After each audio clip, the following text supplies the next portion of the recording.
Bien, muy bien. Como el día de ayer ya tuvimos la primera presentación sobre la definición, hablamos también de la clasificación, de los criterios, de la causa, hablamos también de la fisiopatología. El día de hoy vamos a avanzar con un tema un poco ya más, digamos, específico. Vamos a hablar sobre la presentación clínica, vamos a hablar sobre la evaluación inicial, ¿sí? Vamos a hablar también sobre la evaluación posterior, sobre el tamizaje, ¿sí? Y también vamos a ver el riesgo, cómo calcular el riesgo en nuestro paciente, ¿ya? Entonces, yo quiero empezar con la primera pregunta al público, ¿no? ¿Cuántos de los pacientes con enfermedad renal crónica se enteran de su diagnóstico cuando ya necesitan diálisis? Por favor, para que respondan.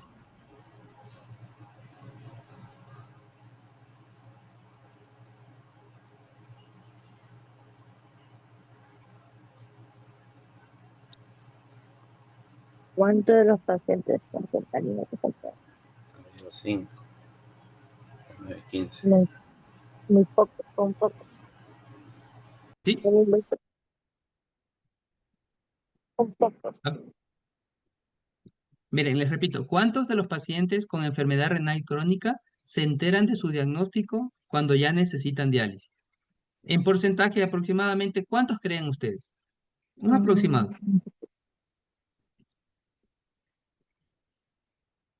Yo diría que buenas noches, yo diría que en primer nivel no llegarían ni el 10% quizás, porque irían ya con síntomas, signos y síntomas, pero ellos no, algunos no aceptan, algunos no creen que realmente necesitan diálisis, pero el Ya, porcentaje es muy bajo realmente. Que necesiten diálisis, a mi parecer es un porcentaje muy bajo, un ya, 10, verán, 15 quizás. les voy a dar la respuesta, ¿ya?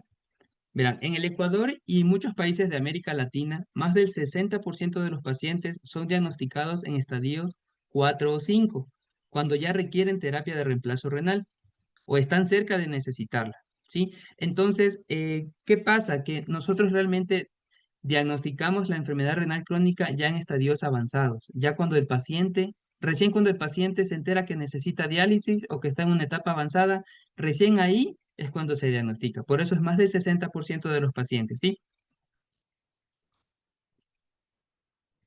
Bien, entonces, ¿cuáles son los objetivos de la clase del día de hoy? Primero, reconocer la importancia de la detección temprana de la enfermedad renal crónica, identificar la presentación clínica, que por cierto es muy variada, aplicar los criterios diagnósticos actuales, interpretar adecuadamente los exámenes de laboratorio y establecer estrategias de tamizaje en pacientes con factores de riesgo. Para esto, he planteado la siguiente agenda. Son 7 puntos. Primero, vamos a hablar de la presentación clínica, vamos a hablar de la evaluación inicial y el triaje, vamos a hablar sobre la evaluación posterior, los fundamentos del tamizaje, enfoque del tamizaje, consideraciones de las pruebas y el riesgo de enfermedad renal crónica. Bien, empecemos entonces. La presentación clínica. Incrementos de creatinina inferiores a 30 ml minuto marcan habitualmente la frontera en la que la enfermedad renal crónica se hace sintomática, desarrollándose a partir de entonces un amplio espectro de manifestaciones clínicas, paralelas al estadio evolutivo. O sea, imagínense, o sea, el paciente realmente es sintomático cuando tiene una tasa de filtrado menos de 30, ¿sí? Entonces, imagínense que los pacientes que tienen más de 30 ml, la gran mayoría no va a tener síntomas. O sea, digo la gran mayoría porque, bueno, puede haber un porcentaje de pacientes que sí presenten síntomas, pero síntomas muy generales. Entonces, por eso se le denomina enfermedad renal, una enfermedad silenciosa, porque no da síntomas. Y cuando los da, lamentablemente ya el paciente está en una etapa avanzada. Bien, entonces la presentación clínica la he dividido aquí en 5 puntos importantes. Ya posteriormente les hablaré, hay un cuadro muy, digamos, específico sobre manifestaciones clínicas digamos, por órganos. Pero en este caso, el inicio es insidioso y curso progresivo, como les decía anteriormente. O sea, la enfermedad renal crónica realmente da síntomas cuando hay una tasa de filtrado menos de 30, generalmente en estadios 4 o 5. Puede dar síntomas generales como por ejemplo fatiga, debilidad, palidez. En este caso, esos síntomas que les estoy diciendo se atribuyen a anemia, ¿sí? Una anemia normocítica normocrómica, como hablamos el día de ayer, asociado a una deficiencia en la producción de eritropoyetina. También puede dar síntomas como, por ejemplo, náusea, vómito, que generalmente se asocian a las toxinas urémicas, ¿ya? Puede dar síntomas como, por ejemplo, pérdida de apetito, pérdida de peso, asociado también a la acidosis metabólica, que también presentan los pacientes. Síntomas urinarios, por ejemplo, podemos tener poliuria. En un inicio, ahí esto es muy interesante, en un inicio los pacientes van a tener poliuria, ¿sí? ¿Por qué? Porque el riñón va a hiperfiltrar. ¿Se acuerdan de la fisiopatología? Hay una hiperfiltración renal. Entonces, en un inicio va a haber una hiperfiltración, o sea, va a orinar mucho el paciente. Es el típico paciente que se levanta en la noche a orinar más de 2, 3 veces. Entonces, ya es un indicador, ¿verdad? Pero en etapas avanzadas, ya el paciente más bien va a ser una oliguria o inclusive, no sé si han visto pacientes que ya están en diálisis, que inclusive están anúricos, es decir, ya no orinan, ¿ya? Listo. Otro síntoma urinario, por ejemplo, es, si han escuchado muy frecuentemente que se dice en el coloquial que cuando hay espuma en el inodoro, cuando uno orina y deja espuma en el inodoro, es un signo también de daño renal. Bueno, realmente se habla mucho de la espuma de la orina en el inodoro, o sea, es un indicador de proteinuria, pero realmente no es muy específico. ¿Por qué? Porque hay otras condiciones, por ejemplo, si el inodoro tiene, no sé, algún compuesto, o por ejemplo, a veces cuando el chorro de la orina es muy fuerte y golpea directamente con el agua del inodoro, pues también puede generar espuma. Así que no es un síntoma tan, digamos, específico, ¿no? Pero bueno, también podría orientarnos, ¿ya? Manifestaciones por acumulación de líquidos y electrolitos, por ejemplo, hablamos de edema periférico. Por ejemplo, en el caso de mi paciente, sí creo que les comenté de una paciente que tuve en un centro de salud que acudió por edema bipalpebral. Sí, es una característica también, la acumulación de líquidos. Edema periférico también puede haber. Inclusive, si nosotros hacemos un examen físico, podemos ver que hay derrame pleural. Sí que podemos, obviamente podemos valorarlo también al hacer el análisis del paciente. ¿Ya? A nivel de las manifestaciones sistémicas, por ejemplo, el típico síndrome urémico, que bueno, tiene un montón de características clínicas, desde la piel, por ejemplo, puede haber prurito, puede haber sintomatología neurológica, por ejemplo, convulsiones, estupor, obnubilación, puede haber también sintomatología cardíaca como pericarditis urémica, ya les voy a mencionar posteriormente más, de una manera más ordenada. Bien, entonces en este cuadro tenemos la presentación clínica agrupada por sistemas. Tenemos desde el sistema nervioso, pasando por el sistema hematológico, cardiovascular, aparato digestivo, sistema locomotor, el endocrino y los trastornos electrolíticos y del equilibrio ácido-base. Entonces, por ejemplo, a nivel del sistema nervioso, ¿qué es lo más típico que vamos a observar? La famosa encefalopatía urémica. ¿Ya? La encefalopatía urémica generalmente da como característica dificultad para la concentración, el paciente va a estar nubilado, va a tener mioclonías o asterixis. Ah, por cierto, ¿alguien sabe qué es asterixis?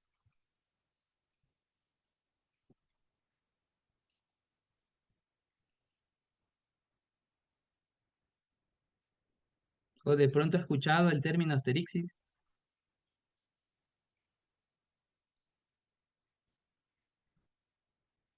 Bueno, la asterixis realmente es una patología, o es mejor dicho, es un signo clínico que nosotros lo podemos identificar en el examen físico. Nosotros le decimos al paciente que dorsiflexione las manos, ¿sí? Entonces, o nosotros podemos provocar también dorsiflexionando las manos y de una manera brusca soltamos y vamos a ver cómo hay una contracción involuntaria de las manos y de la muñeca.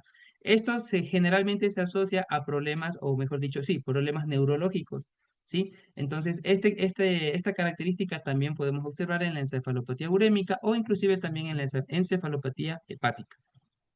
Bien, ¿y por qué se da la encefalopatía urémica? Bueno, hay múltiples, digamos, mecanismos fisiopatológicos. Uno de los más frecuentes es que se altera la barrera hematoencefálica. Cuando hay, digamos, toxinas urémicas en sangre, se altera la membrana hematoencefálica, o sea, aumenta la permeabilidad. Al aumentar la permeabilidad, hay mayor paso de sustancias tóxicas al cerebro. Y obviamente esto va a generar problemas como los que ya les estoy mencionando. Aparte de eso, las toxinas urémicas van a alterar la neurotransmisión a nivel central. Entonces, esto también va a generar estas manifestaciones clínicas. La polineuropatía periférica, ¿cómo se va a identificar clínicamente? Va a ser simétrica y principalmente sensitiva, es decir, el típico paciente que presenta las parestesias, ¿no? parestesias de miembros inferiores y parestesias de miembros superiores. También puede haber síndrome de piernas inquietas de predominio nocturno, ¿ya? Puede haber neuropatía autonómica, caracterizado por qué? Por hipotensión ortostática, respuesta anormal a la maniobra de Valsalva y trastornos en la sudoración. Esto también de la neuropatía autonómica está asociado a deficiencia de vitamina B12 y a trastornos del metabolismo mineral óseo, ¿sí? Que obviamente también tiene mucho que ver con la enfermedad renal crónica.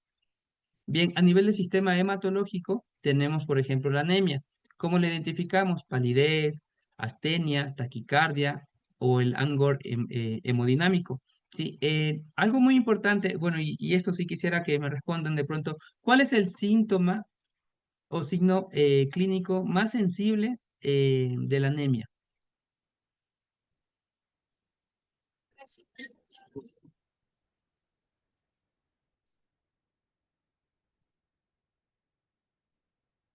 Cansancio, dificultad para concentrarse. Perfecto, el cansancio, o también llamado, o nosotros, el término médico generalmente es fatiga. Sí, ajá, muy bien. Listo. Disfunción plaquetaria. Ah, ya. ¿Y por qué fisiopatológicamente? ¿Por qué se produce la anemia? Generalmente esto debido a una deficiencia en la producción de eritropoyetina. La disfunción plaquetaria, como podemos ver clínicamente, por equimosis, menorragias, sangrado prolongado después de pequeñas heridas. Entonces, fisiopatológicamente, las toxinas urémicas causan una, digamos, alteración en la agregación plaquetaria. Sí, por ende, pues va a haber disfunción plaquetaria y todas las manifestaciones que ya les mencioné. Déficit inmune, generalmente las toxinas urémicas alteran la funcionalidad de los linfocitos B, de los macrófagos y de los neutrófilos. Entonces vamos a tener una inmunidad celular y humoral alterada. Vamos a tener respuesta a antígenos víricos y vacunas disminuido, ¿sí? Y inclusive vamos a tener también una alergia cutánea. Es decir, no va a haber una buena respuesta a determinados antígenos. Con respecto al sistema cardiovascular, vamos a tener hipertensión arterial.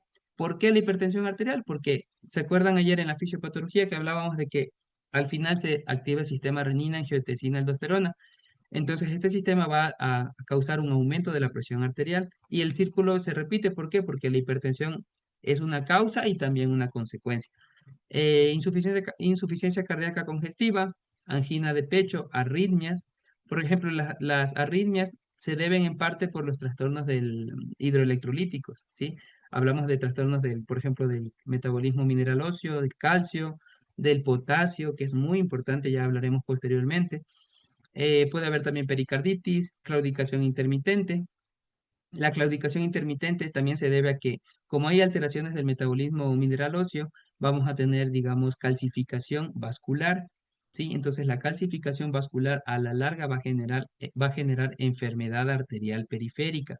Y una de las manifestaciones clínicas más frecuentes de la enfermedad arterial periférica es la claudicación intermitente. Accidentes cerebrovasculares y edemas, ¿ya?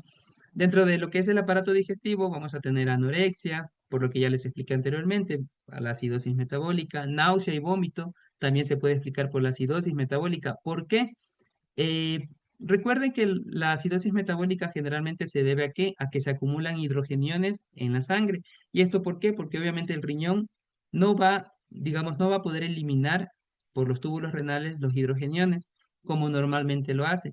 Aparte de eso, hay que recordar que el riñón produce bicarbonato. Y al estar alterado, no va a haber una buena producción de bicarbonato y obviamente va a haber acidosis metabólica.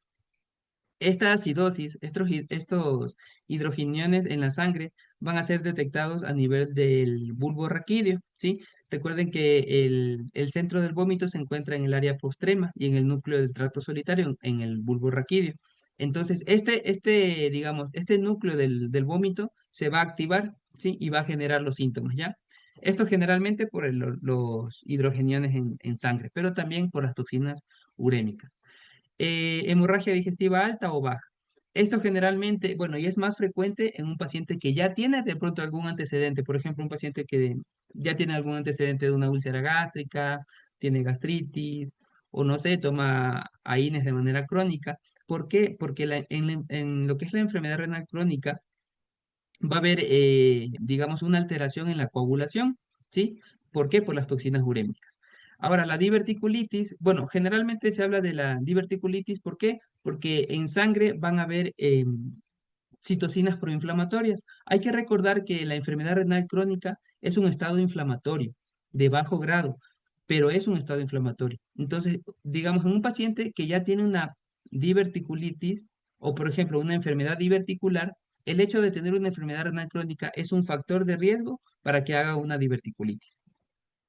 Con respecto al sistema locomotor, podemos hablar de prurito. Bueno, el prurito generalmente se puede explicar porque hay acumulación de toxinas urémicas, de calcio y de fosfatos a nivel de la piel, a nivel cutáneo. Esto va a generar prurito. Dolores óseos. Ya el dolor óseo, trastornos del crecimiento y la fragilidad se pueden explicar por qué. No sé si recuerden y dónde digamos, se activa la vitamina D.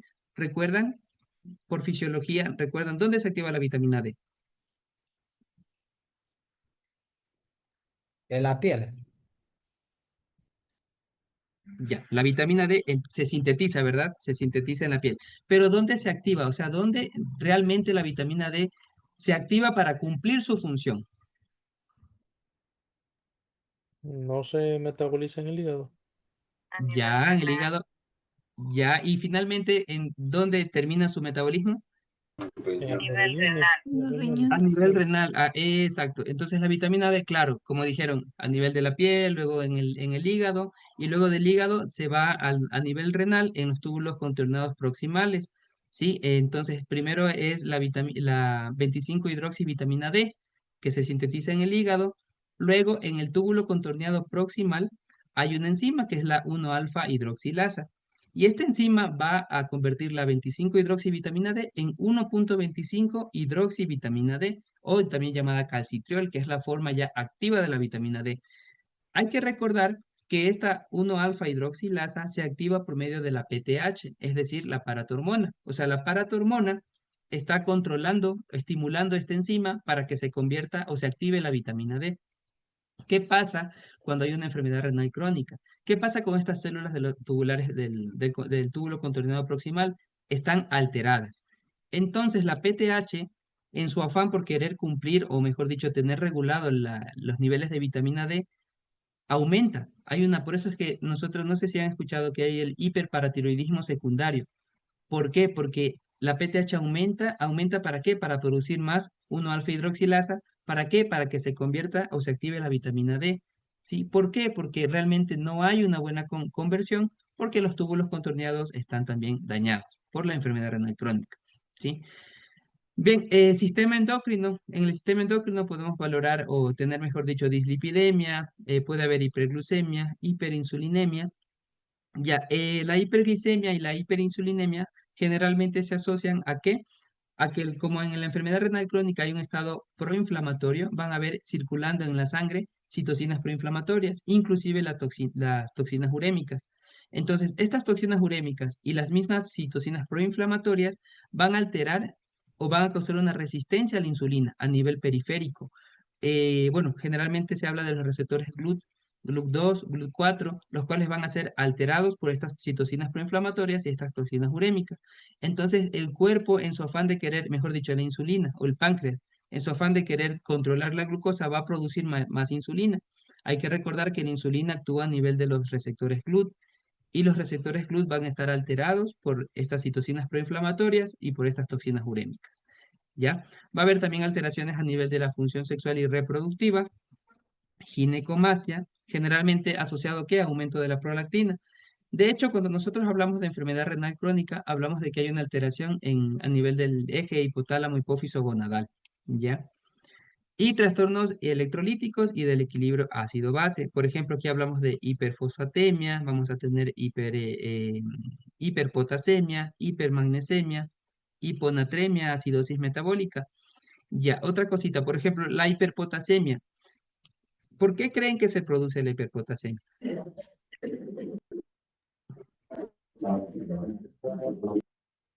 Verán, normalmente el potasio se reabsorbe, se filtra obviamente en el riñón y 2/3 partes del potasio se reabsorben en el túbulo contorneado proximal, ¿ya? 1/3 del potasio, y esto es lo más importante, a nivel del túbulo contorneado distal hay unas células que se llaman células principales y células intercaladas, que son las encargadas al final de todo el metabolismo de secretar el potasio, ¿sí? Secretarlo para que sea eliminado por la orina. ¿Ya? Entonces, aquí actúa en estas células principales e intercaladas, actúa la aldosterona, ¿sí? Entonces, la aldosterona está controlando, ¿por qué? Porque la aldosterona estimula la bomba sodio-potasio ATPasa, y esta bomba lo que hace es que se abran canales de potasio, ¿sí? Para que sean secretados. En el caso de que haya una alteración, una enfermedad renal crónica, no va a pasar esto. ¿Sí? Entonces el potasio, al no ser secretado, va a estar acumulándose en el cuerpo y esto va a generar hiperpotasemia. Y como ustedes saben, la hiperpotasemia puede generar inclusive hasta la muerte porque hay cambios a nivel cardíaco, ¿sí? Que pueden inclusive generar arritmias y muerte. La acidosis metabólica se le explica por qué, porque a nivel renal se eliminan hidrogeniones, ¿sí? Y se produce bicarbonato. Recuerden que el bicarbonato es uno de los principales tampones a nivel del pH. Al no eliminarse el hidrogeniones y al no producir bicarbonato, va a haber también una acidosis, ¿sí? Metabólica y esto va a generar un montón de síntomas. Bien, pasemos entonces ahorita a la evaluación inicial y el triaje.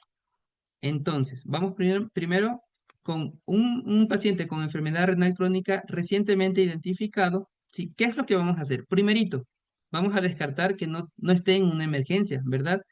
¿Cómo hacemos esto? Primero que nada, valoramos si hay alguna anormalidad electrolítica, si tiene, por ejemplo, sobrecarga hídrica o si tiene anormalidades metabólicas. Si es así, el paciente debe de ser referido a la emergencia, ¿sí? Ahora, ¿cuáles son los criterios? Ya, aquí, por ejemplo, tenemos criterios para hablar de una enfermedad, digamos, renal crónica reagudizada o inclusive podemos hablar de criterios para diálisis. En este caso, si nuestro paciente, por ejemplo, está en acidosis, una acidosis metabólica con un pH menos de 7.1, que esté refractaria a tratamiento, por ejemplo, a nivel de los electrolitos, una hipercalemia severa, más de 6.5 mil equivalentes litro, y o acompañada de cambios electrocardiográficos. Por ejemplo, intoxicaciones, por ejemplo, pacientes que tengan ingesta de tóxicos como alcohol, salicilatos, drogas dializables, pacientes que estén en sobrecarga de volumen, que también sea refractaria a tratamiento, por ejemplo, edema agudo de pulmón, o que tengamos una uremia mayor de 200 miligramos, ¿sí? O síndrome urémico, manifestado como una encefalopatía, pericarditis, convulsiones o inclusive disfunción plaquetaria. Entonces, como les había mencionado, primerito, descartar que no tenga ninguna anomalía que requiera una emergencia. Ya, una vez que hayamos descartado eso, vamos ahora sí a valorar al paciente, ¿sí? Tanto en la historia clínica, el examen físico, un examen de orina y también vamos a hacer una ecografía. Ahora, dentro de lo que es el examen, lo que es la historia clínica, vamos a preguntarnos si el paciente tiene algún antecedente de lo siguiente. Por ejemplo, si el paciente tiene algún antecedente de diabetes mellitus tipo 1, diabetes mellitus tipo 2, si el paciente tiene hipertensión arterial severa o si ha tenido episodios de emergencia hipertensiva, si el paciente tiene una enfermedad vascular periférica severa, una enfermedad cardiovascular o inclusive una enfermedad cerebrovascular, si el paciente tiene daño renal agudo severo o si ha tenido algún antecedente de daño renal agudo, especialmente si ha requerido diálisis. Por ejemplo, si usted está atendiendo a un paciente que, no sé, dentro de esos antecedentes estuvo hospitalizado hace 5 años, donde requirió diálisis, pero el paciente ya se recuperó, igual ese es un paciente de muy alto riesgo porque ya tuvo el antecedente de un daño renal agudo. Si el paciente tiene obesidad, si el paciente sufre de, por ejemplo, de falla cardíaca, falla hepática, si el paciente tiene alguna enfermedad autoinmune, principalmente, y ayer ya les había mencionado, el lupus eritematoso sistémico o el síndrome de Sjögren, ¿sí? Si el paciente tiene mieloma múltiple o gamapatía monoclonal, si el paciente ha tenido infecciones de vías urinarias complicadas o recurrentes, o inclusive cálculos renales, que ya ayer también habíamos hablado. Por ejemplo, pacientes que tengan anormalidades anatómicas renales conocidas, como por ejemplo agenesia renal, nefrectomías, historia familiar de enfermedades renales transmitidas genéticamente, como por ejemplo la poliquistosis renal, enfermedad de células falciformes, síndrome de Alport o enfermedad renal intersticial. También es importante valorar si el paciente está en tratamiento quimioterapéutico, generalmente en pacientes con cáncer. ¿Por qué? Porque estos tratamientos son nefrotóxicos, ¿verdad? Ya en unas diapositivas posteriores hablaré sobre los medicamentos nefrotóxicos. Por ejemplo, también en radioterapia o inmunoterapia, ¿ya? Antecedentes de cirugía urológica, cirugía pélvica o retroperitoneal, o si el paciente presenta sospecha o ya tiene antecedentes de cáncer, ya sea retroperitoneal o pélvico.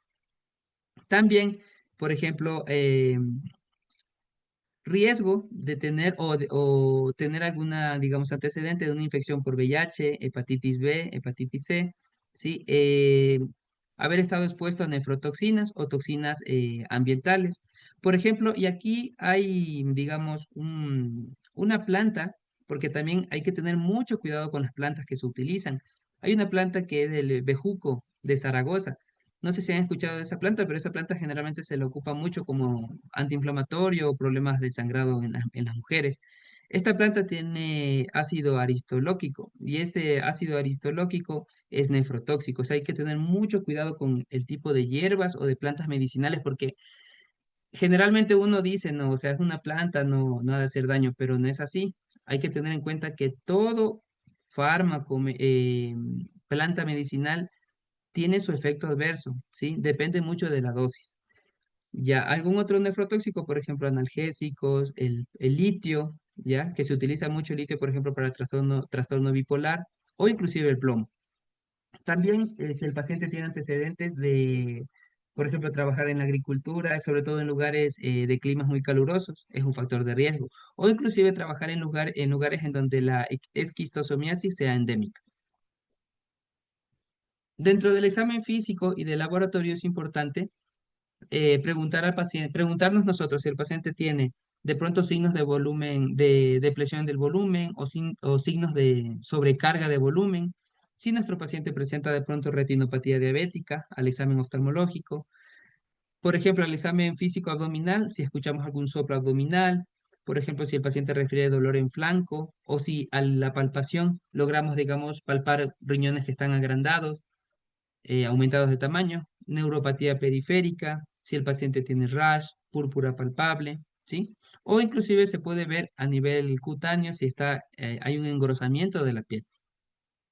Dentro de los exámenes de laboratorio, vamos a valorar un panel metabólico básico, biometría hemática, una tira reactiva de orina, ¿sí? Un examen un EMO, un examen elemental y microscópico de orina. Vamos a ver también tanto una proteinuria como albuminuria, cuantificar tanto la proteinuria principalmente. Ahora, típicamente lo que se usa es la relación albúmina-creatinina, que ya habíamos hablado anteriormente. También aquí en este recuadro, bueno, este recuadro sacado del UpToDate, nos menciona la electroforesis de proteínas séricas. Bueno, generalmente la electroforesis no la vamos a calcular en todo el mundo. Se habla de que si el paciente tiene más de 40 años, asociado a que a hipercalcemia, anemia severa o lesiones óseas, y que no haya algún daño renal evidente, pues ahí podríamos pedir la electroforesis de proteínas. Caso contrario, no entra dentro del algoritmo como tal. Ya. Aquí también les tengo otra diapositiva que me pareció muy chévere mencionarles. Por ejemplo, las indicaciones para ecografía renal. ¿Cuáles son? Por ejemplo, pacientes con diagnóstico establecido de enfermedad renal crónica. En este caso, o sea, en pacientes que ya tengan el diagnóstico, ¿cuánto está indicado? En estadio 4 o 5, cuando una enfermedad renal crónica sea progresiva. ¿Cómo se define una enfermedad renal crónica progresiva? Cuando hay una disminución del filtrado glomerular más de 5 ml minuto en un año para descartar patología obstructiva o estructural como causa de daño renal y para el planteamiento de biopsia renal. ¿En qué otra condición? Por ejemplo, pacientes con o sin diagnóstico establecido de enfermedad renal crónica, cuando tengamos un paciente con hematuria macroscópica, albuminuria persistente, sintomatología de obstrucción del tracto urinario bajo, adulto con historia familiar de riñones poliquísticos, infecciones urinarias de repetición e hipertensión arterial de difícil control. O sea, en este caso, estas indicaciones son en pacientes que tengan o no un diagnóstico, ¿sí? Ya, ok. Entonces, regresémonos al algoritmo. Bien, entonces estamos en la parte en donde les mencioné de la historia clínica, examen físico, examen de orina y la indicación de una ecografía. Ahora, si en la ecografía se observa una obstrucción del tracto urinario, en ese caso deberíamos de referir a urología para que en este caso el urólogo sea el que realice la intervención, porque muchas de las veces va a requerir tratamiento especializado, ¿sí? Si no es así, vamos a valorar si el paciente realmente tiene alguna causa, con toda esta valoración que hemos hecho de la clínica, examen físico, todos los exámenes de laboratorio que hemos solicitado. Si tenemos alguna causa, si sí o si no, vamos entonces al siguiente punto. A ver, perdón. Esta pregunta de aquí, bueno, no la logro observar bien, pero se refiere a si el paciente tiene indicación o no para derivar a nefrología.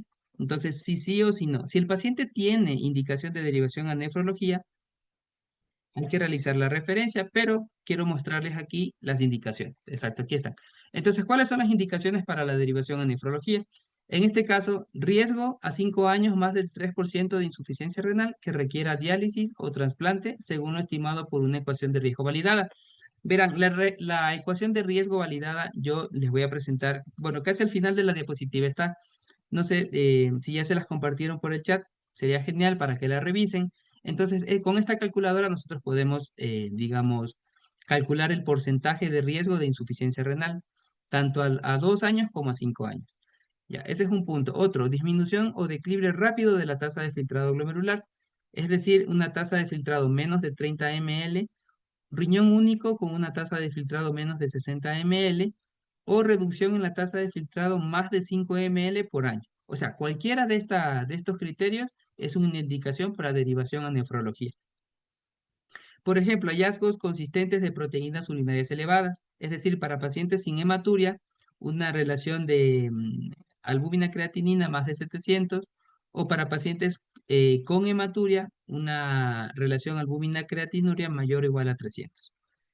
Microscopía urinaria anormal, antecedentes de enfermedades autoinmunes sistémicas, mieloma múltiple o gamapatía monoclonal, riñones quísticos grandes, dificultad para identificar la causa, especialmente pacientes jóvenes, ¿sí? O sea, por ejemplo, si nosotros no logramos identificar una causa en nuestro paciente, y principalmente es un paciente de edad joven, en ese caso también es un criterio para derivar a nefrología. Anormalidades de laboratorio difíciles de controlar, por ejemplo, tenemos, no sé, anemia de difícil control o alteraciones en el equilibrio hidroelectrolítico, en ese caso también es necesario derivar. Hipertensión resistente, hay veces que nosotros, por mucho que mandamos tratamiento antihipertensivo, a veces 3 o 4 fármacos antihipertensivos y no logramos un control adecuado, hay que derivar al paciente. Nefrolitiasis recurrente o extensa en pacientes embarazadas o que tenga alguna enfermedad renal hereditaria, ¿sí? A ver, entonces ahí sí regresemos. Bien, entonces vamos a la evaluación posterior. Bien, entonces esta otra parte ya es la evaluación posterior. Tenemos la flechita en el caso de que sí tenga los criterios que yo les mencioné para derivar al nefrólogo, ¿qué hay que hacer? Simplemente derivar al nefrólogo, ¿verdad? Pero en el caso de que no tenga criterios para derivar al nefrólogo, nosotros deberíamos de identificar, ¿sí? O mejor dicho, digamos, valorar si es que hay una causa o no identificada, ya sea por la historia clínica, examen físico, de laboratorio o imagen. Si logramos identificar la causa, simplemente la tratamos en dependencia de la patología que sea. Pero si no tenemos una causa definida, realmente, y esto nos dice el UpToDate, no todo paciente realmente necesita tener una causa determinada mientras la función renal esté estable. ¿Qué quiere decir esto? Que nosotros podemos monitorizar la tasa de filtrado glomerular y la excreción de albúmina en 4 a 8 semanas. Y si es estable o si permanece igual la tasa de filtrado, podemos realizar cada 3 a 6 meses, valorar nuevamente la tasa de filtrado glomerular, ¿sí? Y determinar la progresión. Es decir, si tenemos una progresión rápida de daño, ya les había mencionado cuál es la definición de progresión rápida, cuando la tasa de filtrado disminuye más de 5 ml minuto por año. En ese caso, si hay una rápida progresión, hay que derivarlo urgente al nefrólogo. De hecho, esa es una de las indicaciones. No sé si aquí tenemos reducción en la tasa de filtrado más de 5 ml minuto por año. Ese es un criterio para derivar al nefrólogo, ¿verdad? Ya.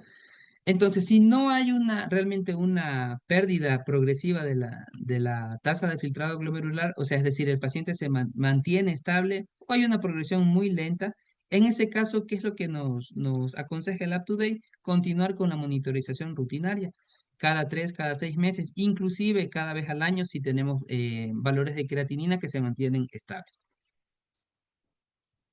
Bien, entonces hasta aquí hemos terminado la parte de la evaluación. No sé si de pronto tienen alguna pregunta.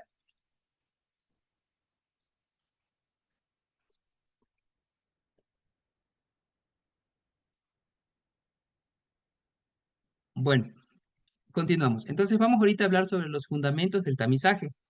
¿Por qué detectarla en personas asintomáticas? Primero, permite intervenir precozmente. ¿Qué quiere decir? Que ralentiza o retarda la progresión a enfermedad renal terminal.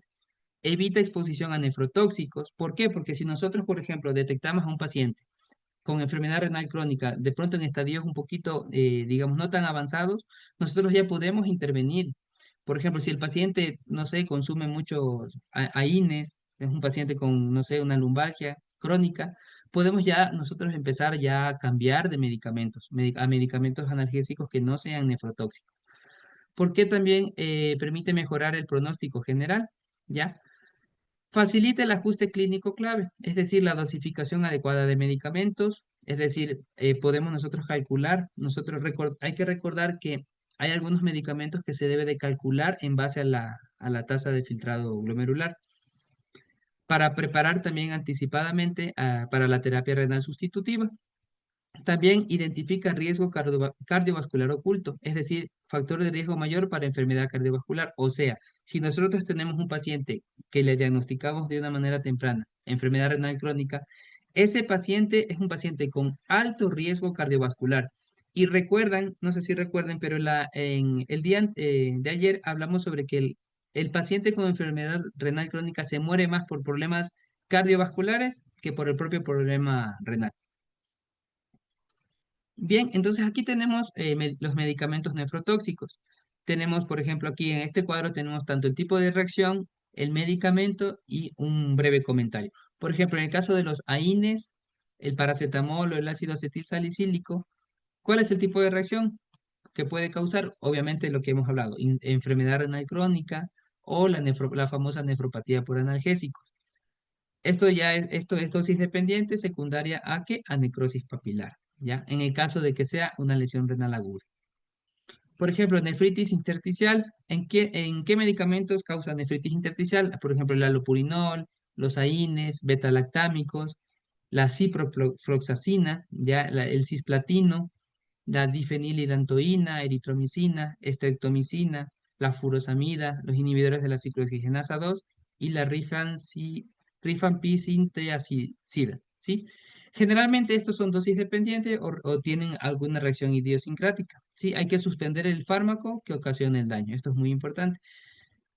Hay otros medicamentos, por ejemplo, que causan nefropatía por cristales. En este caso, hablamos de una insuficiencia renal aguda postrenal. Ya, por ejemplo, ¿qué medicamentos? El aciclovir, el idinavir, metrotrexate o la sulfonamida. ¿Por qué? Fisiopatológicamente hay que recordar que estos medicamentos, al causar cristales, estos se acumulan en en los túbulos contorneados, y al acumularse en los túbulos contorneados no va a haber una filtración adecuada de orina, y esto va a generar un aumento en la presión de la cápsula de Bowman, generando una insuficiencia renal aguda postrenal, ¿sí? Otros medicamentos que causan necrosis tubular aguda, por ejemplo, el adefovir, aminoglucósidos, la anfotericina B, el sidofovir, las sulfas, el cisplatino, los medios de contraste. Por eso es muy importante, pacientes que se van a realizar, no sé, tomografías contrastadas, siempre piden un valor de creatinina previo al estudio, porque los medios de contraste también causan daño renal. ¿Por qué? Porque causan necrosis tubular aguda. Metales pesados, por ejemplo, el plomo, que ya creo que les mencioné, sí, sí les mencioné el plomo también. Las penicilinas, la tenofovir, tetraciclinas, todos estos medicamentos podrían causar también daño, ¿no? Más medicamentos, por ejemplo, las inmunoglobulinas intravenosas. eh, Hablamos también, por ejemplo, medicamentos que podrían causar una hiperpotasemia, los AINES, la amilorida, los betabloqueadores, los calcioantagonistas, las ciclosporinas, la digoxina, la espironolactona, los IECAS inhibidores de la ciclooxigenasa 2, tacrolimus y el trianterreno. O sea, estos medicamentos hay que tener mucho cuidado, principalmente en pacientes que ya tienen un diagnóstico de enfermedad renal crónica. ¿Por qué? Porque elevan el potasio, ¿sí? Entonces, mucho cuidado con estos pacientes. La hipopotasemia también puede generar, por ejemplo, los agonistas beta 2, los aminoglucósidos, anfotericina B, cisplatino, diuréticos de asa, gentamicina o las tiacidas. Ya, hiponatremia, ¿qué puede causar? Por ejemplo, los AINES, los antipsicóticos, las carbamazepina, clofibrato, ¿sí? Entonces, todos estos medicamentos son bastantes, la verdad, o sea, es muy difícil realmente aprendérselos todos, pero de pronto teniendo una tablita guardada en el celular, no sé, o en las aplicaciones, estar siempre pendientes de esto de aquí, ¿no? Bien, dentro del enfoque del tamizaje hay 4 puntos importantes. Primero, la detección de casos versus cribado poblacional generalizado. Vamos a hablar de este punto. Vamos a hablar también de quién debería hacerse la prueba. Vamos a hablar de los métodos los métodos de evaluación para la enfermedad renal crónica y la frecuencia con la que se deben de hacer las pruebas. Primero, la detección de casos versus el cribado. Ya, esto es importante. ¿Por qué? Porque, bueno, uno diría en quién realmente es necesario. Primero, la detección dirigida, es decir, búsqueda de casos, se realiza solo en personas con mayor riesgo. Es más eficiente y rentable. Disminuye el riesgo de falsos positivos y sobrecarga del sistema, además de que genera mayor impacto clínico real y está recomendado por las guías CADIGO 2025. ¿Qué quiere decir? Que en este caso vamos a solo a detectar casos, pero ¿por qué? Por medio de factores de riesgo, de la evaluación clínica. Ahora, cribado poblacional generalizado, es decir, a todos. Puede detectar casos sin factores de riesgo aparentes. La costo-efectividad es incierta. Hay un alto número necesario a tratar. Sí, hay un estudio que es el PREVENT, que solo 6 casos de enfermedad renal crónica terminal en más de 25.000 personas sin factores de riesgo se detectaron. O sea, ¿qué quiere decir? Que realmente hacerle a todo mundo un cribado, una detección, no es costo efectivo. O sea, es más el gasto que el beneficio real, ¿sí? Inclusive puede generar también sobrediagnóstico. Entonces, ¿qué es realmente lo ideal? La parte de arriba que les mencioné, la detección dirigida, ¿sí? O sea, la búsqueda de casos basados en qué? En los factores de riesgo del paciente y no hacer un tamizaje a todo el mundo. De hecho, aquí les traje un estudio donde se realizó un screening de albuminuria para identificar individuos que tienen mayor riesgo de enfermedad renal crónica. El diseño del estudio fue de corte poblacional general, con un número de 40.854 participantes. Tenían una edad comprendida entre 28 y 75 años. Se les realizó un seguimiento de 6 a 9 años, en donde se les midió la albuminuria en orina de la mañana y de 24 horas. ¿Cuáles fueron los hallazgos? Primero, a mayor albuminuria, mayor riesgo de qué? De requerir terapia renal sustitutiva, de pérdida acelerada de la función renal. El corte para este estudio de albuminuria fue de 20 miligramos litro. Tuvo una sensibilidad del 58% y una especificidad del 92%. ¿Por qué una sensibilidad no tan buena? Porque obviamente la albuminuria no es el único marcador de daño renal, pero ¿por qué una especificidad muy buena? Porque si ya tenemos la albuminuria, pues tenemos un criterio para hablar de que el paciente va a tener factor de riesgo, ¿ya? En cuanto a los datos relevantes, 39% de los pacientes con albuminuria no sabían que tenían enfermedad renal crónica. 50% de ellos no recibían tratamiento médico, ¿sí? Entonces, como conclusión, la detección de albuminuria en población general permite identificar a pacientes con riesgo de progresión renal, incluso sin un diagnóstico previo, ¿no? Entonces, es súper importante, como les mencionaba anteriormente, pacientes que tengan un factor de riesgo, por favor, realizar también albuminuria, ¿ya? ¿Quién debería hacerse la prueba? Entonces aquí tenemos los criterios, o mejor dicho, las recomendaciones de cribado de la enfermedad renal crónica, mediante la determinación del filtrado glomerular y la albuminuria, es decir, de creatinina y de albuminuria. Entonces, qué pacientes son? Por ejemplo, pacientes con hipertensión arterial, pacientes que tienen diabetes mellitus tipo 1 o tipo 2, ¿sí? Generalmente la tipo 1 de más de 5 años de evolución, enfermedad cardiovascular establecida, mayores de 60 años, que tengan obesidad, que tengan familiares de primer grado de pacientes con enfermedad renal o con enfermedades renales hereditarias, enfermedades obstructivas del tracto urinario, por ejemplo, litiasis renal, y peor si es bilateral. Pacientes con tratamiento prolongado con fármacos nefrotóxicos, por ejemplo, AINES. Sujetos con otros factores de riesgo de enfermedad cardiovascular, por ejemplo, pacientes que tengan hiperlipidemia, síndrome metabólico, que sean fumadores o que tengan alguna enfermedad sistémica. Por ejemplo, aquí podemos hablar de las enfermedades autoinmunes, por ejemplo, lupus, enfermedad o síndrome de Sjögren, artritis reumatoide, antecedentes de insuficiencia renal aguda. Aquí también anteriormente les había mencionado de que el antecedente de haber tenido una insuficiencia renal aguda también es importante, ¿ya? Antecedentes de infecciones crónicas, principalmente infecciones del tracto urinario, y antecedentes de neoplasias. Bien, los métodos de evaluación. ¿Cuáles son las pruebas que generalmente se utilizan para el cribado o el tamizaje? Por ejemplo, la creatinina sérica, que la creatinina sérica obviamente nos ayuda a calcular la tasa de filtrado glomerular. La fórmula ya las había, el, el día de ayer ya les había mencionado que era por medio de la CKDEPI 2021. No sé si quedó claro, pero por ejemplo, y yo siempre también me he hecho la pregunta de que, ¿por qué catalogan una enfermedad renal crónica con una tasa de filtrado menos de 60? Sí, también hay enfermedad renal, se supone, ¿no? Grado 1, grado 2, que son mayor de 60. ¿Alguien me puede decir esto? ¿O no se preguntaron el día de ayer por qué a partir de menos 60 ml es catalogado como enfermedad renal crónica? Sin embargo, hay grado 1, grado 2, que es más de 60. ¿Alguien me puede decir?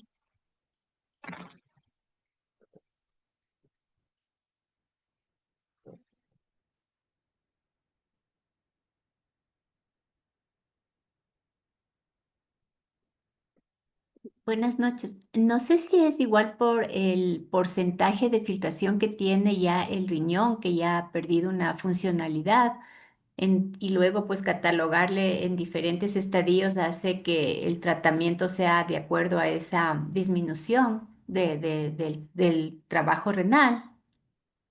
Ya, sí, la verdad es muy importante lo que mencionas, pero realmente lo catalogan desde menos de 60 porque es realmente en donde ya el riñón va a tener un daño marcado.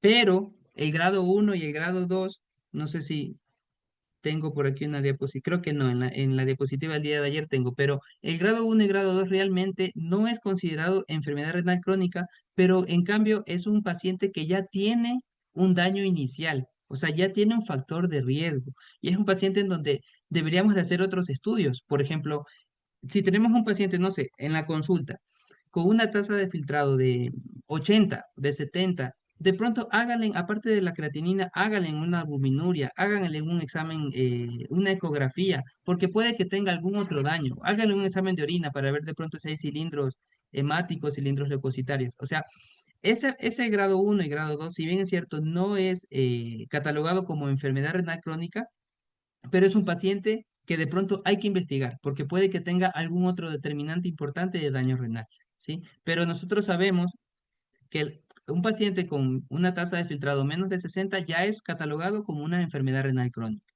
¿sí? Ya, eso solo quería como paréntesis para hablar de esa parte, ¿ya? Ahora, el otro método de evaluación es el cociente de albúmina creatinina, el ACR, que ya hablamos el día de ayer.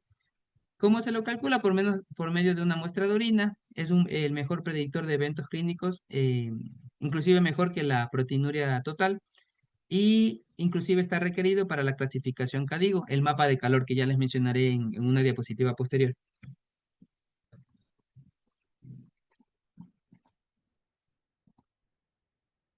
Bien, existen pruebas complementarias, por ejemplo, la cistatina C, que mejora la precisión en tasas de filtrado glomerular entre 45 y 59. Útil si hay duda diagnóstica y tiene un mayor costo y está menos disponible, ¿sí? Entonces, bueno, la cistatina C puede servirnos, pero realmente no está a disposición, digamos, de todo el mundo, ¿no? Examen elemental y microscópico de orina debe realizarse en población seleccionada con mayor riesgo de glomerulonefritis. Ecografía renal indicada en sospecha de enfermedad poliquística, malformaciones o masa renal. O sea, en pocas, los métodos de evaluación principales son los que estamos viendo aquí. La creatinina sérica y el cociente albúmina creatinina, ¿sí? ¿Y en quiénes vamos a hacer? En los pacientes que ya les mencioné, en estos de aquí, ¿no? ¿En quién debería hacerse la prueba? Ahora, ¿con qué frecuencia se debe realizar este tipo de pruebas? Generalmente se habla de que en diabetes mellitus pues se podría realizar una vez al año, en hipertensión arterial al diagnóstico, al inicio del tratamiento y luego cada 3 años. Antecedentes familiares, si es que el paciente tiene algún antecedente familiar, cada 3 años.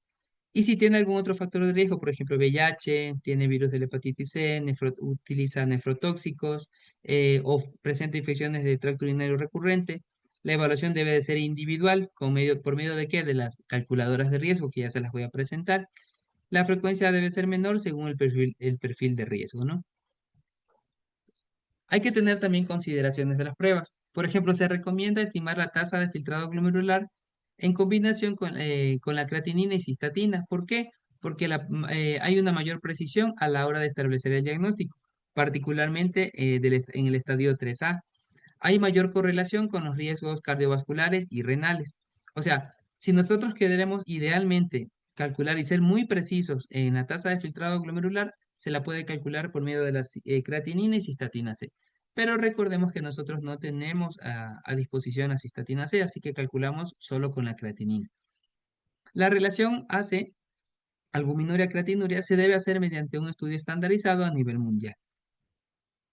Con respecto a la tasa de filtrado glomerular, hay que tener en cuenta que se asume como el marcador de función a determinar, conociendo que existen múltiples otras funciones del riñón, pero es la que realmente nosotros utilizamos. Se recomienda, en primer lugar, estimarla y solo ante dudas medirla, ¿sí? Porque hay que tener en cuenta, y bueno, ya les voy a presentar, hay una diferencia entre la tasa de filtrado estimada y la tasa de filtrado medida, ¿sí? Esto entendiendo que en el mejor de los escenarios, 10% de las veces habrá una variación mayor del 30% con la tasa de filtrado glomerular medida. ¿Qué quiere decir? Que si queremos ser ya muy, muy específicos, la tasa de filtrado glomerular medida es la mejor, pero nosotros realmente la estimamos por medio de la fórmula, ¿no? La CKDEPI 2021. ¿Por qué? Porque una tasa de filtrado glomerular medida es mucho más cara y además no se realiza en cualquier laboratorio. Generalmente se lo hace en laboratorios muy especializados. Para estimarla se usan biomarcadores de creatinina y cistatina, como ya se los mencioné, y en general se prefiere la creatinina. Si hay factores modificadores, se usa creatinina y cistatina, como les mencioné anteriormente, que hay digamos, situaciones en las cuales la creatinina puede estar alterada. Entonces, cuando hay esas situaciones, pues bueno, se podría solicitar también una cistatina C, dado que tiene una mayor precisión. Bien, entonces este cuadrito de aquí nos diferencia entre una tasa de filtrado glomerular estimada y una tasa de filtrado medida. Entonces, primero, el método de la tasa de filtrado estimada es mediante cálculo de fórmulas, como por ejemplo la CKD-EPI. Y la medida, generalmente la evaluación se hace directa por medio del aclaramiento renal de ciertos marcadores, por ejemplo la inulina. Eso, como les mencioné anteriormente, se hace en laboratorios muy especializados. Las fórmulas utilizadas, por ejemplo, en la tasa de filtrado glomerular estimada, ¿cuál utilizamos? La CKD-EPI. Hay otras más, por ejemplo, el MDR, hay el Crocus-Gaul, que realmente son fórmulas que ya no se usan. El Crocus-Gaul se puede utilizar todavía para el uso de fármacos, ¿ya? Pero la que actualmente se sigue usando es la CKD-EPI 2021. En la tasa de filtrado glomerular medida, generalmente las fórmulas utilizadas son técnicas de aclaramiento plasmático o urinario, con trazadores específicos y muestreo seriado. En cuanto a la precisión, la tasa de filtrado estimada es buena en adultos sin alteraciones musculares ni condiciones extremas, pero es menos precisa en los extremos. Es decir, si tenemos un paciente, no sé, que tenga algún proceso inflamatorio crónico, por ejemplo, un paciente que tenga problemas de tiroides, que consuma corticoides, sí, entonces es un paciente que realmente no va a tener una buena precisión. En cambio, la tasa de filtrado medida tiene una alta precisión en todos los rangos de función renal. Realmente es el gol estándar para la validación de la tasa de filtrado glomerular. O sea, la tasa de filtrado medida es mucho mejor, pero obviamente no se la realiza en cualquier laboratorio. Factores que afectan su validez, por ejemplo, en el caso de la tasa de filtrado estimada, la edad, el sexo, la masa muscular, la dieta, la inflamación, la raza, ¿sí? Mientras que en la medida, la hidratación, la técnica, la experiencia del operador, la exactitud del muestreo y del laboratorio. En cuanto a las ventajas, la tasa de filtrado estimada es fácil de obtener, es de bajo costo, aplicable a gran escala, mientras que la tasa medida tiene una alta precisión, es útil en casos complejos, indispensable en investigación y ciertas decisiones clínicas. En cuanto a las limitaciones, primero que la tasa de filtrado estimada subestima o sobreestima en casos con masa muscular atípica, enfermedades crónicas o extremos etarios, ¿ya? Mientras que la tasa medida es costosa, es invasiva, limitada a centros especializados y no apta para evaluación de rutina. O sea, esto de aquí prácticamente que no se lo usa así de manera común. Indicaciones clínicas principales, por ejemplo, seguimiento ambulatorio. En el caso de la tasa de filtrado estimada, seguimiento ambulatorio de enfermedad renal crónica, tamizaje poblacional o ajuste de dosis farmacológica. O sea, la que utilizamos. Mientras que la medida, generalmente en la evaluación de pretransplante, casos con discordancia clínico-laboratorial o estudios farmacocinéticos. La tasa de filtrado glomerular, por ejemplo, medida, generalmente, y en el UpToDate también menciona que se la usa mucho cuando un paciente, bueno, al menos en los Estados Unidos, va a ser trasplantado, va a recibir algún trasplante renal, se usa mucho la tasa de filtrado glomerular medida. Bien, la tasa de filtrado glomerular estimada, que es la que utilizamos nosotros, ¿por medio de qué fórmula? Hay muchas. Principalmente tenemos la CKDEPI 2021, que usa, la CKDEPI 2021 que usa creatinina cistatina, realmente es la mejor, pero no la usamos. Nosotros usamos la CKDEPI 2021 que solo usa la creatinina, ¿sí? Hay otras, por ejemplo, la CKDEPI 2009. Generalmente esta es más precisa en raza negra que en raza no negra, perdón. Hay otras opciones, por ejemplo, hay una fórmula que, y bueno, y esto recién yo también lo leí, que es el EKFC, que es útil, por ejemplo, para la raza negra y europeos. Realmente no he utilizado esta fórmula, pero también la mencionan en las guías CADIGO. Bien, con respecto a la albuminuria, hay que tener en cuenta que es más sensible que la proteinuria para cambios en la permeabilidad glomerular. La cuantificación de 24 horas se toma como el gol estándar, pero suele tener muchos errores en su medición. La micción media de la primera orina del día es la que más evidencia el estado de proteinuria. ¿Sí? Eso hay que tener en cuenta al momento de nosotros indicar el examen, ¿no? Si hay un cambio, siempre se debe confirmar su persistencia en el tiempo. Bien, hay que tener en cuenta que hay factores que causan variación biológica en la albúmina o en la proteína urinaria. Por ejemplo, hay factores hay factores que causan variabilidad en la proteína o albúmina en orina. Por ejemplo, la hematuria puede incrementar la albúmina y la proteína en orina. La menstruación puede incrementar la albúmina y la proteína en orina. O sea, puede generarnos un falso positivo. El ejercicio intenso, o sea, pacientes o personas que hayan realizado ejercicio intenso y que tomen una muestra de orina, va a salir alterado, va a salir con proteinuria. ¿Por qué? Porque el ejercicio intenso causa hiperfiltración. Infecciones. Las infecciones de vías urinarias, por ejemplo, pueden causar también anormalidades en las proteínas urinarias. Por ejemplo, variaciones a nivel de la concentración de creatinina urinaria. Generalmente se habla de que las mujeres tienen una excreción de creatinina urinaria menor, ¿sí? Por ejemplo, el peso, también, digamos, el peso bajo se asocia a excreción de creatinina baja en la orina. Y los cambios en la excreción de creatinina, por ejemplo, en pacientes que tengan lesión renal aguda o que tengan, por ejemplo, niveles bajos de proteína, ¿ya? Bien, aquí tenemos el mapa de calor. Este mapa de calor está publicado en la guía CADIGO 2024. Entonces, este mapa de calor nos sirve ¿para qué? Primero, lo principal, para valorar el riesgo de nuestro paciente. Tenemos que el mapa de calor le pone colores. Color verde, que es bajo riesgo. Color amarillo, que es riesgo moderado. El color anaranjado, que es riesgo alto. Y el color rojo, que es riesgo muy alto. Y no tan solo eso, sino que también, aparte del riesgo, nos ayuda a qué? A tomar una decisión terapéutica y pronóstica de nuestro paciente. El día de mañana, que les voy a hablar sobre la parte ya del tratamiento, hay un mapa de calor que lo saqué del American Family Physician, que es la revista de médicos familiares de los Estados Unidos, que es muy interesante porque en base al mapa de calor, estratificamos al paciente para el tratamiento. Ya el día de mañana les voy a presentar, que es muy interesante. Bien, entonces, si bien es cierto, el mapa de calor nos ayuda a estratificar el riesgo de nuestro paciente, pero no es absoluto. ¿Qué quiere decir? Que el riesgo se aproxima con el mapa, pero no es absoluto. ¿Qué quiere decir? Que hay que individualizar a los factores de cada paciente que aumentan el riesgo. Es decir, si bien es cierto, nos ayuda a estratificar el riesgo, existen otros métodos también para calcular el riesgo. Y aquí yo quiero que nosotros, no sé si tengamos ya abierto el link de este calculadora, porque esta calculadora nos ayuda a calcular el riesgo, sobre todo en estadio G3 a G5, ¿sí? Por ejemplo, quisiera yo que calculemos, aquí tengo estos datos clínicos de un paciente de 55 años, de sexo masculino. En la región, por ejemplo, le pone si es de Norteamérica o no es de Norteamérica. Nos pide también la tasa de filtrado glomerular y la relación albúmina-creatinina. No sé si tienen descargada esta aplicación, esta herramienta para poder calcular, ¿no? Sí, doctor, ya se les compartió en el chat. Es el último link que se adjuntó. Ya, yo quisiera que alguien me responda qué le sale al momento de nosotros ingresar estos datos.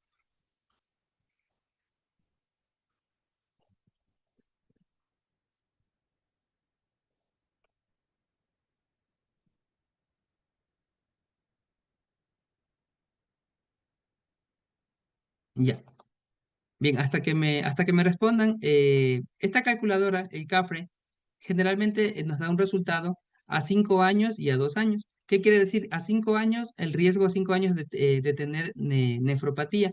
Por ejemplo, si sale un mayor de 3 a 5%, hay que remitir a nefrología. O sea, es una indicación. Y de hecho, en la diapositiva de las indicaciones para referencia a nefrología está. ¿Ya? Por eso yo les mencioné que les iba a explicar en una diapositiva posterior. Este es el momento, ¿no? Por medio de esa calculadora. Ahora, si tiene riesgo a 2 años mayor al 10%, requiere un manejo multidisciplinario y si es mayor a 40%, ya deberíamos estar considerando inicio de un plan para terapia de reemplazo renal. Bien, entonces, por ejemplo, en este paciente, es decir, de 55 años, de sexo masculino, que no es de Norteamérica, una tasa de filtrado de 55 y una relación albúmina-creatinina de 38, nos sale esto. Nos sale que tiene un riesgo a los 2 años del 0,16% y un riesgo a los 5 años del 0,63%. Si bien es cierto, no tiene criterio como tal para derivación a nefrología, ya tenemos un porcentaje de riesgo, o sea, ya deberíamos de empezar a actuar con este paciente, ¿ya? Bien, entonces, no sé si tengan alguna pregunta hasta ahorita.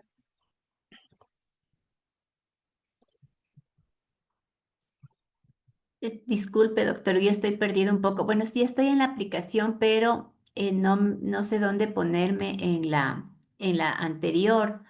No sé si es esta que tengo aquí, o si se regresa a la... Sí, no me sale esa de riesgo, sino que estoy en una que dice when to use, no, tres pestañitas ahí, luego dice sexo femenino o masculino, edad y creatinina. Pero la que usted está, no sé dónde encontrarle. Perdón. Bueno, yo justamente por eso les compartí el link porque Es la justamente misma, doctor. Es la misma, solamente que tal posiblemente le está abriendo desde un dispositivo móvil y es lo mismo. Yo en este momento ya vi en la primera pestaña y es lo mismo, solamente que es la versión para teléfono. Usted creo que le tiene el de la computadora. Ah, sí, sí, sí, sí, sí, sí, yo estoy en exacto. la Sí, correcto. computadora. Sí, Ajá. Ah, sí, sí, es por ok. eso. Ya. Entonces yo veo en el celular. Ya. Listo. Ya. Doctor, tenemos una pregunta de Nuria Moreira que dice, buenas noches, quería preguntar sobre el uso de la vitamina C en este tipo de pacientes. Bueno, el día de mañana creo que vamos a hablar un poquito más sobre el tratamiento, ¿no? Sí, el tratamiento y ahí vamos a enfocarnos más en esta parte del el uso de las vitaminas, vitamina D, cuándo usar, por ejemplo, el calcitriol, la eritropoyetina, el ácido fólico, toda esta cuestión, pero creo que el día de mañana vamos a profundizar un poquito sobre este tema. El día de hoy estamos un poco hablando sobre las manifestaciones clínicas, el tamizaje y el riesgo, ¿no?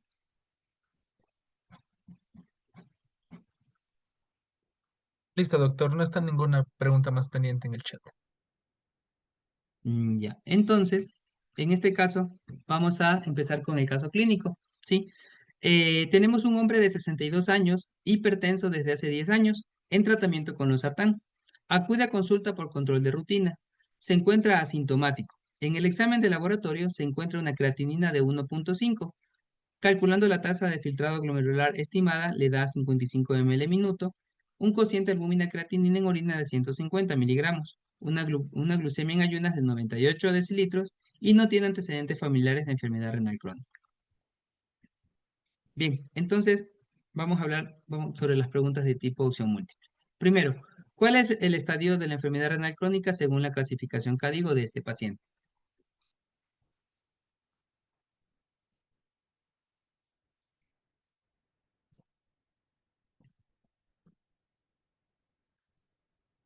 Doc, ¿puede volver a repetir los datos del caso clínico? Sí, a ver. Hombre de 62 años, hipertenso desde hace 10 años, en tratamiento con losartán. Acude a consulta por un control de rutina. Se encuentra asintomático. En el examen de laboratorio se encuentra una creatinina en 1.5 miligramos de cilitro.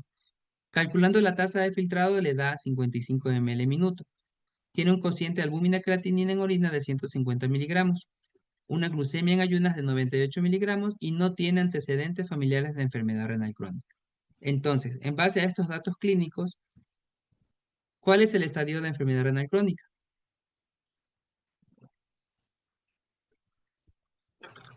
Ceja. ¿Cómo? No escuché.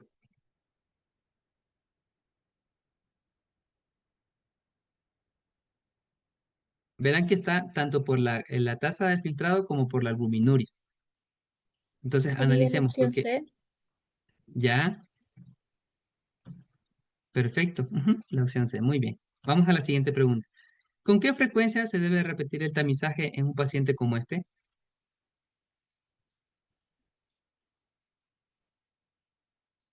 Según las guías, la guía CADIG.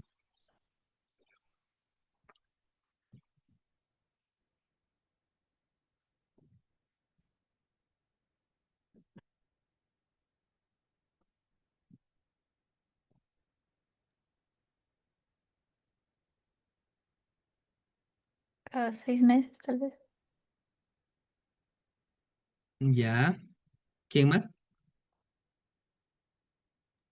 Cada año. Sí, eso, cada año, así es.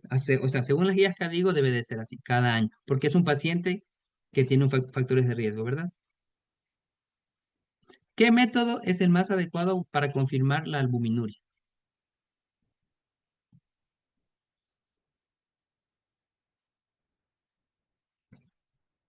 Proteinuria en orina de 24 horas.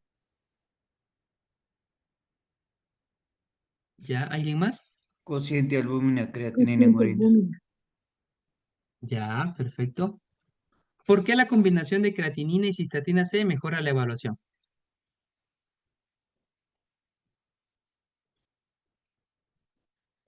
Porque Mejora la mejora la precisión. precisión y disminuye la velocidad. Ya, exacto, mejora la precisión. Sin embargo, ya, o sea, solo para que quede, tomemos en cuenta de que no tenemos a disposición la cistatina C. Nosotros simplemente con la creatinina calculamos, ¿verdad? Pero, o sea, con fines, digamos, con fines docentes, sabemos que la cistatina C junto con la creatinina, pues va a mejorar la evaluación. Y siguiente, ¿qué estrategia está más indicada para la detección comunitaria de enfermedad renal crónica en personas como este paciente?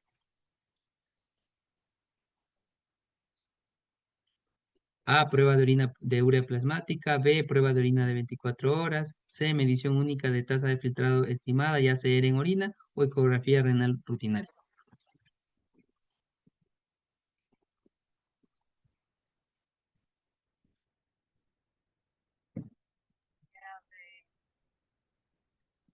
La B.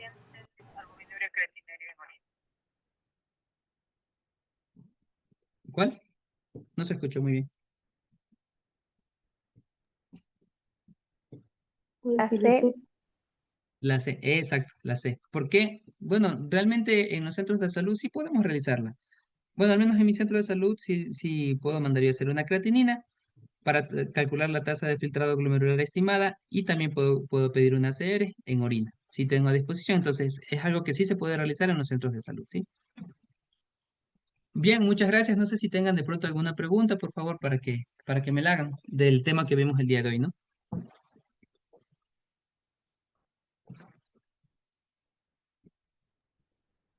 De igual manera, les recordamos que está habilitado en este momento el chat del Zoom, así que si es que tienen alguna pregunta pueden expresarla por ese medio y se le va a dar lectura a la misma.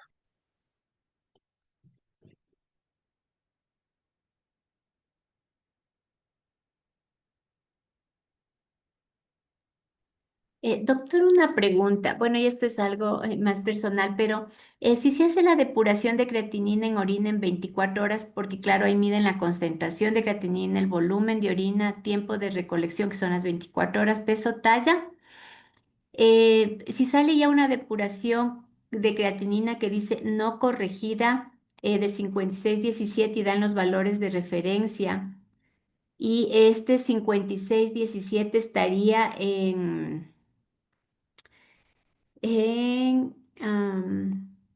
60. Bueno, aquí no sé dónde le puedo ubicar en valores de referencia neonatos y niños y adultos ya. 71, 151 como que es lo normal. Y como está menos de eso, eso lo identifica ya en una enfermedad renal, insuficiencia renal.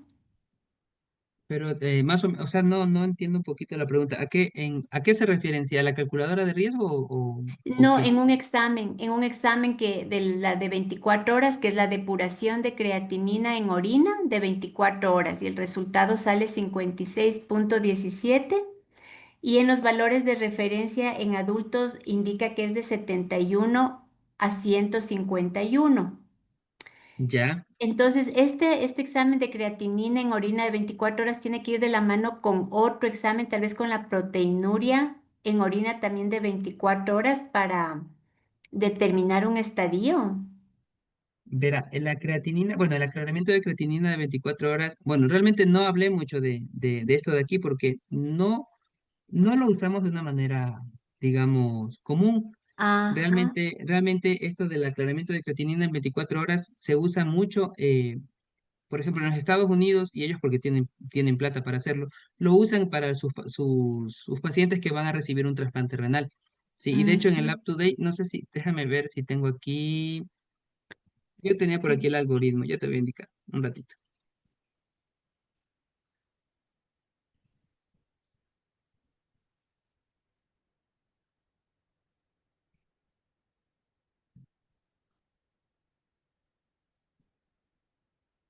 Ah, ya, justamente la que estoy buscando está en la diapositiva Anterior. ajá, De la del día de ayer. ayer. Ajá, en la del día de ayer te hablaba sobre la confirmación de la tasa de filtrado glomerular y te decía de que puedes hacerla con por ejemplo, con la creatinina cistatina C y también puedes hacer con el aclaramiento de creatinina y entre paréntesis te pone, bueno, tú puedes revisarla porque te van a Ajá. pasar la diapositiva. Ahí dice aclaramiento de creatinina de 24 horas para pacientes que requieren trasplante renal en los Estados Unidos. Entonces, allá se Ajá. hace, o sea, ya eso ya es un poquito más específico, ¿no? Ujú. Ajá, sí, porque hay doctores que piden, hay otros que no. Y la proteinuria en orina, por ejemplo, si es que ya está en 24 horas, bueno, 283, solamente, bueno, tengo un valor que dice aquí proteinuria en orina de 24 horas. Y Ujú. también es hecha en volumen de orina de 24 horas. Es que este va de la mano entonces con el aclaramiento de 24 horas. Claro, ahí le valoran tanto el aclaramiento como el volumen. Pero eso te digo, son estudios un poquito ya más profundos. Ujú. Ujú. Igual, por Ya. ejemplo, cuando tú quieras valorar en sí la proteinuria, o sea, dentro de todos, porque tú sabes que hay proteinuria de 24 horas, hay la relación albúmina-creatinina, hay la relación proteína-creatinina, hay las tiras reactivas, todos esos son, digamos, opciones para valorar la proteinuria. Pero dentro de todos esos, el que más se utiliza y el mejor es la relación albúmina-creatinina. Y de hecho lo colocan, si te Ujú. das cuenta, lo colocan en el mapa de calor de la guía Cadigo. Mira, aquí está Ujú. mira, el mapa de calor. Entonces aquí colocan el ACR. El ACR significa relación albúmina-creatinina. ¿Sí? Ah, Entonces, ya, ajá, sí. ellos se basan en base al ACR. ¿Sí? Ujú. Ya, perfecto. Sí, porque bueno, hay otro que es el índice de filtración glomerular dentro de la química sanguínea, Ya. y ese también, ese sí igual se suele pedir. Sí, ajá, eso te digo, hay muchas opciones, pero dentro Ajá, de las que ya. más se usan son estas de aquí, tanto la tasa de ATR. filtrado ocular como la albuminuria creatinúrica. Ya, ya, ya, doctor, sí, gracias.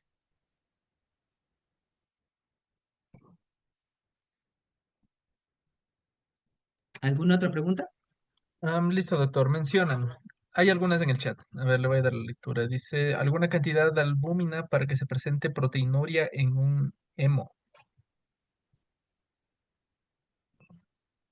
¿Cómo? A ver, repítemela, por favor. Sí, disculpa, es que dice alguna ¿Alguna cantidad de albuminuria para que para que presente proteinuria en un hemo.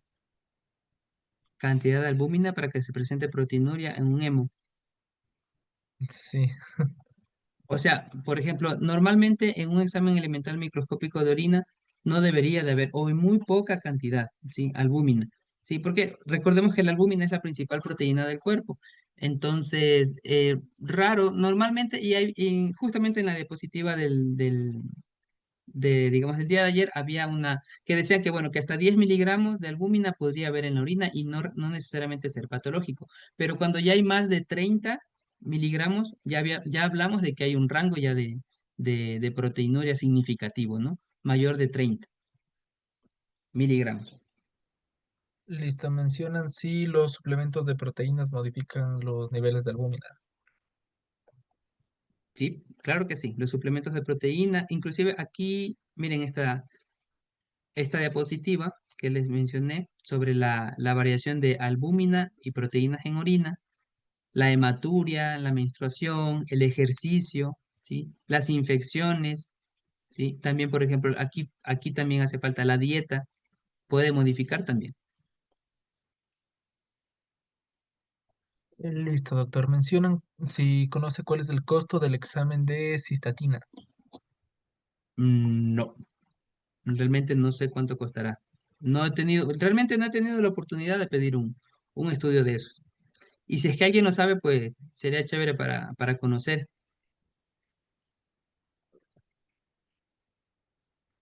Listo. A ver, mencionan. Buenas noches. Al hablar de las manifestaciones de la enfermedad renal crónica, mencionó la hiponatremia. Fisiológicamente, ¿a qué se debe esta alteración? Ya, la hiponatremia, a ver, vamos acá, a manifestaciones clínicas. A ver, por acá. Ya, entonces dentro de los trastornos electrolíticos y del equilibrio de ácido-base está la hiponatremia, ¿verdad? La hiponatremia generalmente se debe a a que hay una pérdida de sodio por la orina, ¿sí? Recordemos que el sodio también se reabsorbe en los túbulos contorneados, en el asa de Henle, por ejemplo, en el túbulo contorneado proximal y en el túbulo contorneado distal, principalmente en lo que es el proximal y el asa de Henle. Entonces, como hay un daño renal, no va a haber esta absorción de sodio. ¿Qué quiere decir? Que se va a eliminar por medio de la orina y esto se va a reflejar en una hiponatremia.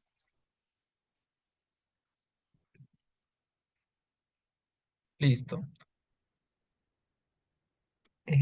Creo que no hay ninguna otra pregunta. No sé si alguien tiene algo más. Le recordamos que pueden levantar la mano y se les da el paso para habilitar el micrófono.